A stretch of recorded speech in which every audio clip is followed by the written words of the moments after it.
오늘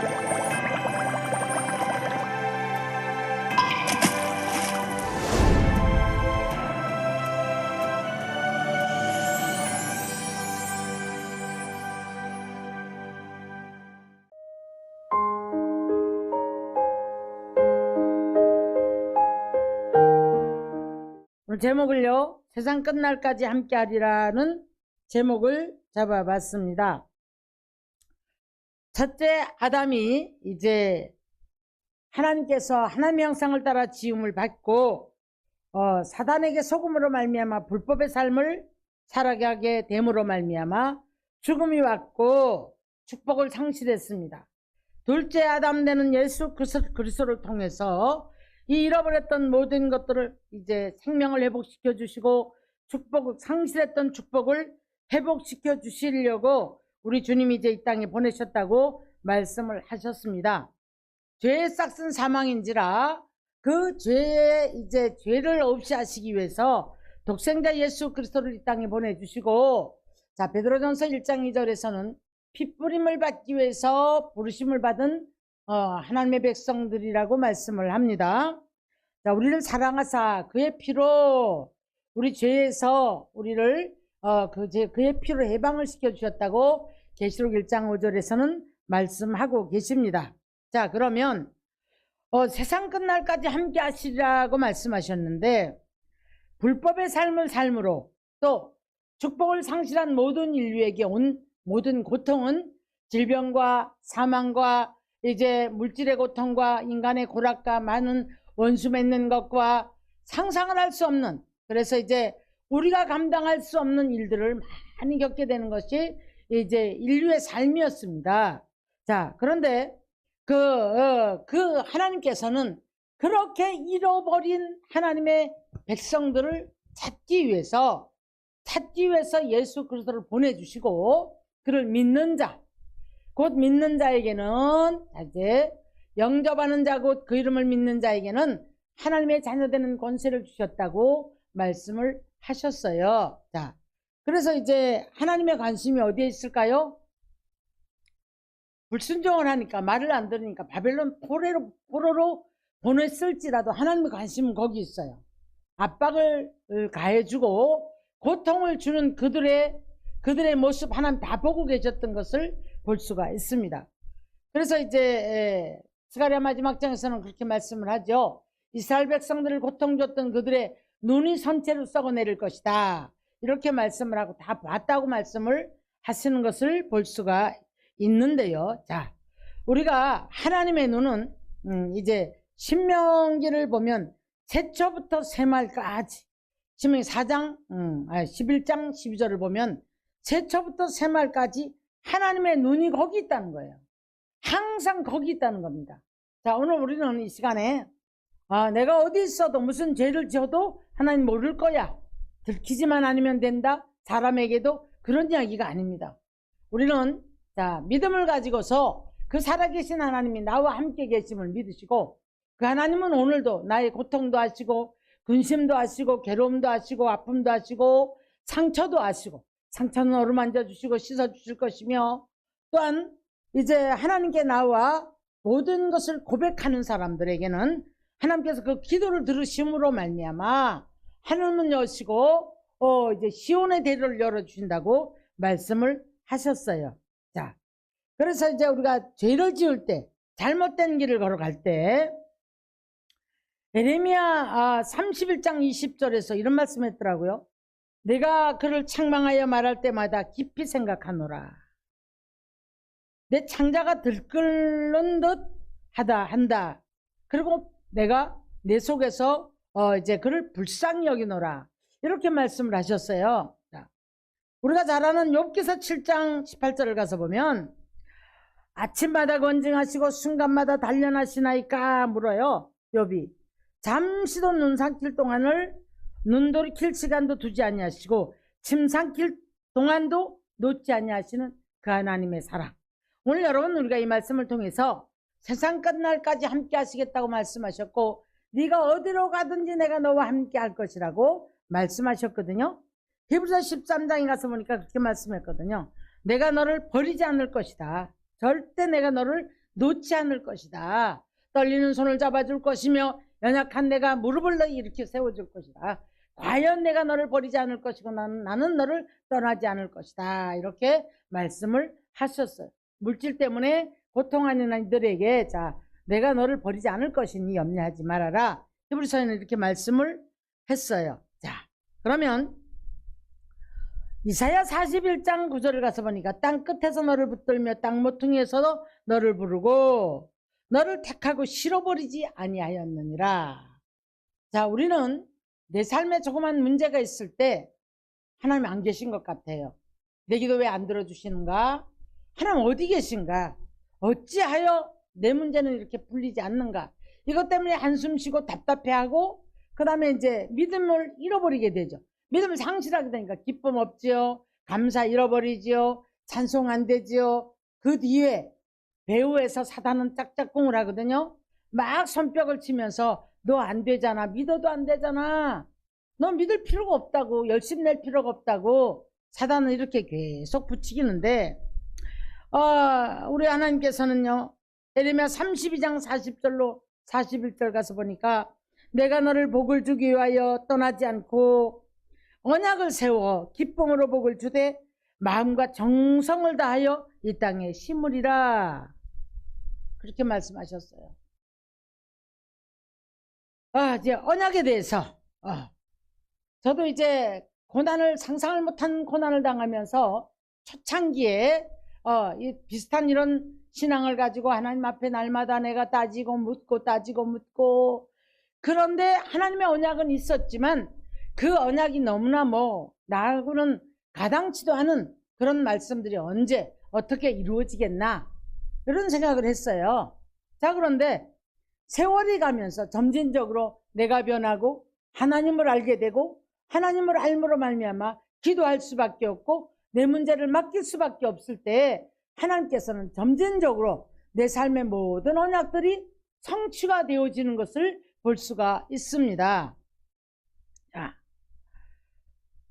예레미야 13장 17절을 가서 보니까요. 듣지 않고 불순종한단 말이에요. 우리가 안 믿어지니까요. 그리고 내 환경을 바라보니까 안 믿어지거든요. 답답하거든요. 하나님의 언약이 어디로 가버려요. 그러고 났을 때에 듣지도 않죠. 불순종했단 말이죠. 그래서 하나님의 이제 나의 심령이 너희 교만으로 우리가 믿지 않는 것이 교만이라고 말씀을 했더라고요.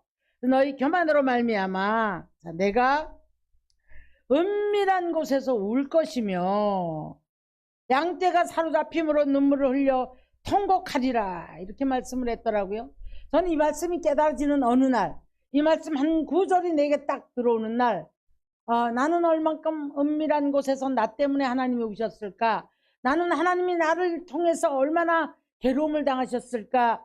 그래서 제가 이 말씀을 붙잡고 굉장히 울었던 그런 생각이 나요. 자, 히브리서 12장을 가니까 너희를 거역한 자를 거역한 너희를 위하여 참으신 자를 생각 좀 해라 라고 말씀을 했더라고요. 그래서 제가 이거 불과 얼마 전이에요. 자, 하나님이 나를 위해서는 얼만큼 참고 사셨을까? 하나님이 나 때문에는 얼만큼 참으시느라고 자꾸 나에게 환경을 통해 말씀을 통해 모든 것을 통해 말씀을 하셨을까? 자, 나를 위해서는 얼만큼 나의 고역을 참아주셨을까? 이 생각을 해보니까 마음이 아픈 거예요. 너무 마음이 아픈 거예요. 나는 이 고역한 나를 하나님은 이렇게 참아주셨는데 나는 얼마만큼 하나님 앞에 어떤 자세를 가지고 살아왔을까 하는 생각을 해보니까 정말 마음이 그날은 좀 괴로웠었어요. 그래서 제가 이제 울었던 생각이 납니다. 네. 예레미야 30장 10절을 가서 보면 야곱아 두려워하거나 놀라지 말라. 내가 너를 구원하고 태평과 안락을 누리게 할 것이니라. 이렇게 말씀을 하셨어요. 자, 예레미야 32장에서는 기쁨으로 복을 주되 언약을 성취하시겠다는 얘기죠. 마음과 정성을 다해서 축복을 하시겠다고 이렇게 말씀을 하셨더라고요. 하나님의 생각과 우리가 우리의 생각이 너무 달라요. 우리는 우리 좁은 생각을 가지고 내 생각 안에 하나님을 가둬놓고 내 것만을 위한 그 하나님이 일하시길 원하기 때문에 우리가 그 하나님이 늘 내 생각 안에서 작은 하나님, 안 되는 하나님, 못 주시는 하나님, 그리고 늘 책망만 하시는 하나님, 이렇게 이제 우리는 내 기억 속에 남기 때문에 어떻게 하나 제가 어느 날 정말 고난을 많이 당하고 있을, 돈도 안 주고 밥도 안 주고 냉방에 살면서 모든 인적은 끊어졌고 정말 앉아서 기도만 하게 하셨을 때 성경에 이런 말씀이 있는 줄도 몰랐습니다. 저를 사랑한대요. 그러시면서 하시는 말씀이, 에브라임이여 내가 너를 어찌 놓겠느냐, 내가 너를 어찌 아드마같이 스보임같이 너를 놓겠느냐, 그렇게 말씀을 하시는 거예요. 이 말씀이 아드마가 뭐며 스보임이 뭘까라고 생각을 해서 제가 이제 사전을 찾아봤어요. 찾아봤더니 소돔 고모라가 망할 때에 옆에 붙어있던 도시들이 같이 다 망해버린 거예요. 같이 다. 네. 그래서 이제 그들처럼 내가 너를 놓겠느냐라고 말씀을 하시면서 또 언약을 하시는데, 어느 날 보니까 호세아서 11장 8절에 이 말씀이 있더라고요. 그럼 제가 깜짝 놀랐어요. 그래서 하나님은 나를 버리지 않는구나. 자, 그때의 그 아득한 그 시절에 언약하셨던 언약들을 하나님께서 다 이루시고 가실 때에 어느 시점이 와서 제가 이제 그 옛날을 돌아보면서 눈물을 흘린 적이 있었습니다. 네가 아플 때에 내 마음이 더 아팠고, 네가 눈물을 흘릴 때 나는 피눈물을 흘렸다. 네가 누군가의 공격을 당하고 네가 그렇게 아파할 때 내 가슴에는 피멍이 들었느니라. 이런 말씀을 하실 때에 하나님은 어느 한순간도 나를 떠나지 않았다는 것, 나의 곤고함도 아셨고 물질의 고통도 아셨고 육체의 고통도 아셨고 사람에게 찔림을 받아 아픔도 아셨고 억울함도 아셨던 그 기억을 제가 생각하면서 이제는 정말 하나님 앞에 내가 어디를 갈지라도 하나님이 함께 하신다는 걸 확신이 오게 되면서 늘 주님 앞에 묻고 기도하면서 움직이게 되는 것을 볼 수가 있습니다. 이사야 48장 9절로 11절 말씀을 보면, 내 이름을 위하여 내가 이제 내 이름을 위하여 하나님의 이름 때문에 노하기를 더디할 것이며 내 영광을 다른 이에게 주지 않을 것이다. 나를 위하여 내가 참고 나를 위하여 어찌 내가 내 이름을 욕되게 하리요. 내 영광을 다른 자에게 주지 않겠다. 자, 우리가 자식이 나잖아요. 그러면 그 자식이 자기의 이름 때문에 잘 되길 바래요. 안 되는 거 속상해하는 것도 자기 이름 때문에 그래요. 엄격히 따지면 그 자녀가 잘 되면 우리가 기뻐하죠. 그러나 나쁜 짓을 했을 때 집에 와서 때려줄 망정 남에게, 다른 사람에게 욕을 먹거나 다른 사람이 내 자식을 못 살게 구는 것 견디지 못해 합니다. 똑같아요, 여러분. 그래서 하나님은 시편 23편에도 보니까 내 이름을 위하여 의의 길로 인도하신다라고 말씀을 하셨어요. 이사야 57장 11절도 가서 보니까요, 내가 영원히 다투지는 아니할 것이며, 여러분 오늘 우리가 어떤 환경이 있을지라도 하나님의 긍휼과 사랑을 깨닫고 하나님의 언약을 붙잡는 오늘 귀한 시간이 되기를 주의 이름 축원합니다. 할렐루야. 이런 말씀 아시죠? 내가 영원히 다투지 않을 것이다. 내가 끊임없이 노하지 않을 것이다. 그 이유는 즉슨 내가 지은 그 영과 혼이 내 앞에서 곤비할까봐 내가 그를 이제 영원히 다투지 않겠다. 이렇게 말씀하셨어요. 로마서 8장 26절로 27절을 가서 보면은 성령도 우리 연약함을 도우신다라고 말씀하셨어요. 기도로 도우신다고 말씀해요. 잘못된 기도하고 잘못된 길을 가고 잘못된 것을 붙잡고 구하면서 욕심을 낼 때 성령님이 우리를 이제 기도로 도우신다. 그래서 이제 우리 보고 성령으로 기도하라.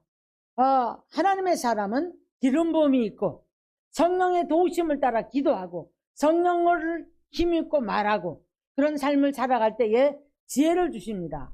그래서 하나님의 생각이 내 생각이 되고 하나님의 눈이 내 눈이 되고 그런 내 마음에 올라오는 모든 것들이 하나님의 마음이 내 안에 부음받아질 때, 그래서 이제 우리가 이런 어떤 이제 선한 양심을 주시기 때문에 우리가 이제 지각을 주사 그랬거든요. 우리에게 지각을 주사, 선과 악을 구별할 수 있는 그런 마음을 주시기 때문에 그래서 이제 그것을 따라간다고 말씀해요. 이사야 61장 3절을 보면은요, 시온에서 슬퍼하는 자에게, 여러분 오늘날 이 한국교회 안에 들어가 보면 자, 뭐 코로나 지나면서 물질 때문에 자, 건강 잃은 사람들, 자, 그런가 하면 지금 시대가 굉장히 어렵다고 하죠. 지금 뭐 코로나가 많이 돈다고 해요. 어젠가 제가 기도하는 중에 그래요. 옛날에는 코로나가 처음 왔을 때는 제재를 했었습니다. 근데 지금 제재를 하지 않는데 한국교회에 많은 보이지 않는 어려움이 온다고 얘기를 해요. 그래서 이제 깨어 기도하라고 말씀하십니다. 자, 오늘 이 말씀을 듣는 교회들이나 교회종들이나 성도들이나 자, 옛날처럼 제재는 하지 않지만 여기에 들어가서 어려움 당치 않는 저와 여러분 되시기를 주의 이름으로 축원합니다. 할렐루야. 물질의 어려움이 오고 이것 때문에 육체의 고통이 오고 이로 말미암아서 더 이상의 후유증으로 말미암아 큰 어려움이 오지 말아야 될 줄로 믿습니다. 이것뿐만 아니라 지금 많은 질병들이 쏟아져 나오고 있지 않습니까? 아무리 의학이 이제 발달되어 있다 할지라도 희귀병이 지금 정말 많이 나타나요. 알 수 없는, 약도 없는 그런 모든 것들을 바라볼 때에 자, 우리는 시온에서 슬퍼하는 자가 될 것이 아니라 우리를 구원하신 예수 그리스도, 사망과 음부에서 우리를 건져내신 그 예수 그리스도를 믿음으로 말미암아 그 예수가 우리를 죄에서 해방시켜 주시고 세상 끝날까지 함께하여 주시겠다고 약속하시면서 자, 하늘과 땅의 모든 권세를 내게 주셨으니 그랬는데 요한복음 14장 가서 보니까 이 권세를 우리에게도 주신다 했더라고요. 나보다 더 큰 일을 할 수 있으리라 라고 말씀을 하시면서 너희가 이제부터는 내 이름으로 구하라. 그러면 내가 이루리라. 지금까지는 너희가 내 이름으로 구하지 않았지만 이렇게 말씀을 하셨어요. 사랑하는 성도 여러분, 오늘 저와 여러분이 자, 이제 노하여 버리지 않겠다라고 하신 말씀을 붙잡아야 될 줄 믿습니다. 그러기 위해서는 우리가 하나님의 분노 안에, 하나님의 심판 아래 들어가지 않기 위해서, 징계 아래 들어가지 않기 위해서 십자가 밑에서 죄를 버리고 하나님의 뜻을 쫓아 하나님이 원하는 삶을 살아가는 축복의 사람이 되어져야 할 줄 믿으시기를 주님의 이름으로 축원합니다. 할렐루야. 아멘. 신명기 4장 31절도 보니까 그랬거든요. 그가 너를 버리지 아니하며 멸하지 아니하며 네 조상들에게 맹세하신 언약을 잊지 아니하리라. 성경을 통해서 우리는 이미 우리의 믿음의 조상인 아브라함에게, 우리의 또 언약의 조상인 노아에게 하신 이 언약들이 있어요. 이삭에게, 야곱에게 하신 언약들이 있습니다. 개인적으로 또 여러분들이 기도하다가 성령을 받음으로 말미암아 하나님의 약속을 받은 분들이 있습니다. 이 언약을 잊지 않는 그 하나님 앞에 여러분 죄를 버리고 하나님 앞에 점점 가까이 가면서 하나님의 뜻을 이루려고 몸부림치는, 그래서 하나님 것과 내가 하나님의 소유된 백성이라는 것 잊지 말아야 될 줄 믿습니다. 그래서 우리에게 주신 권세를 누릴 때에 너희가 이제 땅에서 다윗의 자손을 이겼으니 너희는 땅에서 왕노릇 할지니라 이렇게 말씀하셨어요. 거룩한 제사장이 되라고 베드로전서 2장에서는 말씀하고 있음을 우리는 바라볼 수가 있습니다. 요한복음 16장 33절을 가서 보면은요, 너희가 내 안에서 평안을 누리게 하려 함이라 라고 말씀해요. 자, 이게 무슨 말이에요? 내 안에서. 예수 그리스도 안에 있을 때, 예수님 이런 말씀 많이 하죠. 너는 내 안에, 나는 너 안에. 아버지와 내가 하나라. 내가 아버지 안에, 아버지가 내 안에. 너희는 나와 내 안에, 너는 너 안에. 자, 요한계시록 3장 20절에 가서 보니까 내가 문 밖에 서서 두드리노니 너는 내 음성을 듣고 열면, 오늘 시간에 마음의 문을 여시고 주님과 함께 동행하는, 그래서 너는 내 안에 나는 너 안에, 그러면 주님께서 이 언약을 이루시는 축복의 사람이 되어질 줄 믿습니다. 그래서 내 안에 그렇게 말씀해요. 요한복음 16장 33절에 내 안에서 평안을 누리게 하려 함이라. 세상에서는 너희가 환난을 당하나 담대하라. 내가 세상을 이기었노라. 내가 세상을 이기었노라. 자, 오늘 본문의 마지막 절에 가서 보면 세상을 이긴 예수님께서 하늘과 땅의 권세를 내게 주셨으니, 사도들이 이 권세를 받아서 금과 은은 내게 없거니와 곧 나산 예수 이름으로 걸으라고 할 때에 안전병이가 일어났고 죽은 자가 살아났고 병든 자가 치료되는 역사가 있었던 것을 볼 수가 있습니다. 여러분, 우리 문제, 여러분의 환경, 그 어떤 것도 우리가 예수 이름으로 많이 해결된다는 사실, 주 안으로 들어오십시오. 우리를 구원하신 예수님을 믿으시기를 주의는 축원합니다. 그 안에서 모든 것들이 다 해결이 되는데, 자, 그래서 이제 내가 분부한 것을 너희는 가르쳐 지키게 하라. 그리고 이제 복음을 전하라고 말씀했죠. 네가 믿었으면 증거가 있으면 너도 가서 제자를 삼아라, 이렇게 말씀을 했어요. 자, 그러면서 내가 세상 끝날까지 너희와 함께 있으리라, 이렇게 말씀을 합니다. 우리는 주님께서 오늘도 은밀한 곳에서 나 때문에 우시고 괴로워서 책망을 할 때마다, 우리가 죄를 졌을 때 깊이 생각하시고 하나님의 창자가 끓는 것처럼 그렇게 고통하신다는 사실, 우리는 작은 틀 안에 하나님을 가둬놓고 내가 보는 것, 내가 듣는 것, 내가 원하는 것 가지고 내 것만을 위한 기도를 하면서 그것이 안 된다고 야속해하고 답답해 하거든요. 우리 하나님의 이 마음을 10,000분의 1이라도 안다면, 속상함도 알고 서러움도 알고 억울함도 알고 궁핍함도 알고 무엇이 염려가 되는 것도 아세요. 만물의 주인 되시고 생명의 주인 되시며 우리를 이제 사망과 음부에서 끌어내셔서 왕노로 타시려고, 땅에서 왕노로 타라고 하시는 그 주님의 놀라운 그 희생, 그것들이 헛되지 말고 오늘도 주의 이름을 붙잡고 승리의 삶을 살아가는 저와 여러분이 되기를 주의 이름 축원합니다. 믿음을 소유할 수 있기를 원합니다. 이론은 알아요. 삶에서 믿음이 없어요. 조금 아프면, 조금 힘들면, 조금 괴로우면 하나님 앞에 모든 건 맡기기보다는 병원이 먼저고, 안 되면 안 된다고 한숨 쉬고 짜증내고 고통을 먼저 호소하는 그런 삶을 살아갑니다. 베드로전서 5장 7절에도 가서 보니까 너희 염려를 다 주께 맡기라, 주께서 돌보심이라, 그렇게 말씀하셨어요. 오늘도 하나님의 관심은 우리에게 있음을 믿으시기를 주의 이름으로 축원합니다. 오늘도 우리를 흑암의 나라에서 사랑의 아들의 나라로 옮기셨고, 에베소 2장 가서 보니까 이제 멀리 있던 우리를, 하나님과 멀었단 얘기죠. 원수되었던 우리를 이제는 그리스도 안에서 그리스도와 가까워졌고, 그는 우리의 화평이신지라 둘로 하나를 만드사 원수된 것을 중간에 막힌 담을 허시고, 그랬어요. 우리 죄담을 헐어주셨기 때문에 우리는 하나님께로 나갈 수 있는, 하나님의 성소로 들어갈 수 있는 담대함을 얻은 하나님의 권속이 된 줄로 믿으시기를, 이제는 하나님의 시민권을 가지고 하나님의 백성이 되었음으로 말미암아 성령을 선물로 받고 믿음을 선물로 받고 그 믿음 안에서 모든 것을 누리며 살아갈 수 있는 저와 여러분 되시기를 주님의 이름으로 축원합니다.